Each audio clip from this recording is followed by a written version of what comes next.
Madame, connaissez-vous le ou la maire de votre commune? Je vous invite tous à imaginer le ou la maire de votre commune à l'Élysée, disant au président de la République: avec tout le respect que je vous dois, Monsieur le Président, l'époque de l'aide au développement inefficace et inadaptée s'est terminée. Les autorités locales reprennent la main. De la fiction, vous me diriez? Eh bien, en 2015, un chercheur américain publiait un livre intitulé « Et si les maires gouvernaient le monde ?» Justement, ma thèse porte sur les luttes d'influence qui peuvent naître entre l'État et des autorités locales dès lors que des régions, des communes, des départements et même des métropoles se lancent dans l'aide au développement. Je m'intéresse plus spécifiquement aux autorités locales du Grand Ouest français, parce que, en fin de compte, elles sont particulièrement actives en la matière. Et j'ai la tâche de déterminer si l'internationalisation de ces acteurs locaux aurait quelque peu perturbé le monopole classique de l'État dans les domaines tels que l'aide au développement.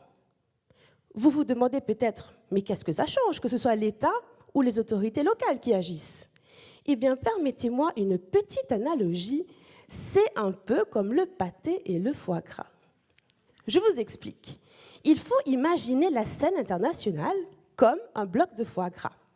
Et selon les théories majoritaires des relations internationales, ce bloc serait composé d'un ingrédient unique et soi-disant raffiné, l'État. Ne serait-ce qu'insinuer qu'une autorité locale serait légitime pour questionner une politique internationale de l'État, ce serait l'équivalent du mauvais goût, comme confondre le pâté et le foie gras.